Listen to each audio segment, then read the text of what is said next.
Spoilers ahead. Watch out, and take care. The movie begins with a toughened U.S. Marine. Mike Stevens is bidding goodbye to a young woman at the airport, before flying to his next assignment in a helicopter. Mike and his spotter Tommy Madison are set up on a bluff overlooking a desert, waiting for their target to arrive. Tommy is a chatterbox by nature, but Mike is more serious. They spot a large number of people on foot on one side, and a large number of armed vehicles on the other, both of which are approaching. Saeed Asif, a 65-year-old terrorist, is Mike's target. As Tommy and the radio announcer try to persuade Mike to make the hit, he understands that the party has gathered for a wedding, and the target could be the groom's father. When the groom and bride obstruct the goal, the situation becomes much more problematic. Mike is told to kill the groom in order to reach the target, but he cannot bring himself to do it. He reports to command center that he has lost sight of the objective. Armed men guarding the ceremony spot the two. Then there's gunfire. The target leaves instantly, but Mike and Tommy are forced to flee, as armed men pursue them. They destroy their GPS while running, and shelter behind a rock formation.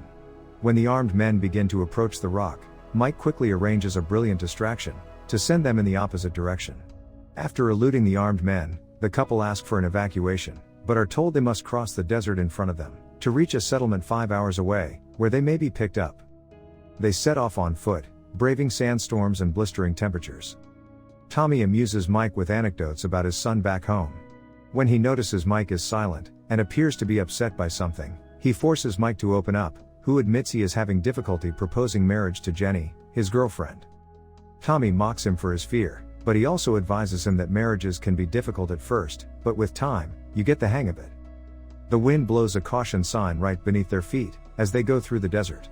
Mike takes the message seriously, noting that over the last 40 years, 33 million landmines have been buried throughout the desert.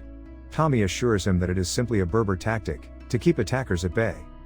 Mike is still moving slowly, his thoughts focused on the warning sign. Tommy walks backwards carelessly, a few yards in front of Mike, mocking him for being an overthinker. A click sound is heard, followed by an explosion. Tommy walked right into a landmine. Mike takes a step towards Tommy, who is temporarily deaf, and hears another click, where his foot just landed. In a state of astonishment, he freezes. The sand from the blast begins to settle. Tommy survived the explosion, but both his legs below the knees are severed. Tommy shouts and trembles in agony. Mike, unable to move, attempts to calm Tommy down. When nothing else seems to work, Mike brings up Tommy's son, which motivates him, and allows him to inject himself with the morphine Marines keep in their front pockets. Tommy again tries to grab his radio, but the anguish overwhelms him once more. When Mike notices his teammate in pain, he volunteers to remove his foot from the landmine, in order to assist Tommy. Mike speculates that the landmine he stepped on may have been old and defunct. Tommy warns him not to, and to persuade Mike that he should not give him medical attention, Tommy draws his gun, and points it at his own head. He ends himself, telling Mike he must live no matter what. Mike cries uncontrollably in agony. He is all alone in the desert, unable to move. He eventually gets bored of standing, and drops down on one knee. He understands he needs to get the radio, lying next to Tommy, some yards away. To draw the radio bag closer, he attaches his shoelace to an axe. He discovers, however, the radio's battery is dead, and the spare is on Tommy's body. He is disappointed, but comes up with another strategy. He devises an improvised solar-powered charging system for the radio, and can now contact his superiors. He wants a rapid evacuation, but is told that due to regular sandstorms, rescue helicopters cannot fly to his area. If all goes as planned, a convoy will arrive in 52 hours, to rescue him. Mike is annoyed at the response. The Major proposes Mike try digging a ditch, and leap in it, which would result in only a non-life-threatening limb loss. He decides to fight it out and wait for help, counting down the seconds on his watch. Another enormous sandstorm devastates the area. He is able to wait it out without shifting from his position. When it's finished, the storm has brought Tommy's body, and thus, the spare battery right next to him. But the radio has drifted too far away. Several hours later, he runs out of water, becomes increasingly desperate, and contemplates ending at times. He then spots a Berber approaching him in a zigzag pattern.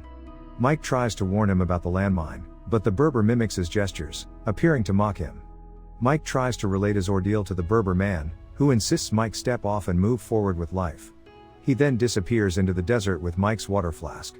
Mike, exhausted and desperate, begins to drink his pee, when he spots a tiny Berber girl approaching him. carrying back his water flask. She offers it to Mike, who is relieved to see it is full of water. Although the girl never speaks, she too urges Mike to step off the mine and move on. He informs her he is unable to move, and requests the girl get him his radio, but she does not comprehend.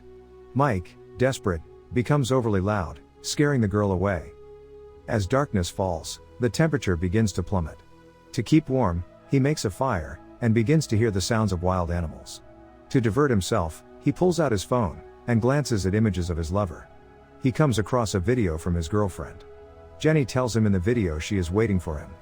He needs to win the battle, and return to her as quickly as possible. He becomes overly emotional, and is terrified he'll never see his sweetheart again. Tired of all that is happening to him, he begins to fall asleep, but he awakens to find the fire has died out. He finds himself in the presence of wild animals, and attempts, but fails, to terrify them with his gun. One of the animals approaches him, but he shoots it. When the animal lands on a landmine, it explodes, and scares the other animals away. The next morning, the same Berber man appears. He considers Mike extremely fortunate to have survived thus far, despite stumbling on a landmine and spending the night in the desert with wild animals. He again urges Mike to step forward, but Mike refuses, and says he probably knows where the mines are, since he walks routinely. The Berber says he has no idea and just walks in a zigzag, since it is safer than going straight. Mike again requests he retrieve his radio, who finally agrees, returns the radio, and then departs. Mike checks his watch. There are still 24 hours until rescue arrives. He gradually begins to have hallucinations. He witnesses Tommy's reawakening from his death, and is motivated by the fictional Tommy, who assures him that he will survive. As the sun sets again, Mike begins to reflect on all the mistakes he has made in his life. He begins to regret leaving Jenny, and coming to the mission. He is once again surrounded by animals, and continues shooting at them blindly in the dark, but the creatures still assault him. As he battles off the wild beasts, he gets lost in his thoughts. As the sun comes up, Mike returns to reality. All the wild animals that had assaulted him are dead, despite being outnumbered. He has been in this desert by himself for the last 45 hours, with his foot over the mine. He receives a message from his superior: the rescue squad is running late. The senior asks if he can hold out for another 17 hours. Mike, who is already at his breaking point, responds he cannot go any longer. The major informs someone wishes to speak with him. He hears Jenny's voice, and begins feverishly apologizing to her, for abandoning her, messing everything up, and destroying everything he touches. He suddenly begins hallucinating, and sees Jenny sitting on a couch in the desert, in front of him. He attempts to approach her, but begins to tire, and begins to collapse, when the Berber appears out of nowhere, and catches him. The man begins to bandage Mike's wounds, and tells him about the time he too trod on a mine, and lost his leg. He says losing his leg felt like losing his entire existence. The pain, however, was wiped away when he met his wife, and had a daughter. He believes no matter what happens in our lives, we must keep going forward. Mike says that he is really fortunate, because his daughter, who gave him water, is stunning, and has her father's smile. The man informs that he no longer has a daughter. She was killed in a mine explosion, during one of their father-daughter adventures to dig up mines, and replace them with tin cans. Mike is perplexed as he listens. The Berber says he's glad his daughter came to see Mike, but he needs to move on now, and walks away. Mike sees the daughter again, but she vanishes with the wind. He begins to hallucinate once more. He remembers his terrible father, who used to beat his mother, while he stood helplessly by. He sees his terminally ill mother. He also recalls the wonderful days he had with his lover. At that moment, he hears on the radio, the rescue team is approaching, and they require him to provide his precise location. He grabs his flare, but before he can deploy it, the terrorists from earlier begin shooting at him, from over the hill. A mine explosion nearby is triggered by the gunfire, sending the flare soaring out of Mike's grasp. He attempts to respond, but he is too frail. However, he recalls his girlfriend, and uses it as a drive. He fires his gun at the ground, triggering mine explosions, that create sand fog, hiding him from the enemy. He then grabs his sniper gun, and dispatches the terrorists. The flare is still out of reach when the rescue crew passes by. He recalls the Berber man saying, "You have to keep moving on." So he takes a step forward, and takes a leap of faith. Nothing happens, no explosion occurs. He discovers the mine he stepped on was a tin can, with a little toy soldier inside, most likely replaced there by the Berber's daughter. The Berber's words come true. Throughout, he assured Mike he could resume his life, and return to his girlfriend, and the only thing standing in his way was fear. Despite the non-lethal bullet wounds he received during the standoff, Mike feels relieved to be alive. He suddenly bursts into tears, and fires the flare, before collapsing on the ground. He is found by the rescue crew, and returned home. Jenny is waiting for him at the airport, joyous tears in her eyes. He gets down on one knee, and proposes to her, promising never to abandon her again. The end. Thank you for watching. Subscribe if you'd like to see more videos like this. Turn on the notifications, and leave a like to help the channel out.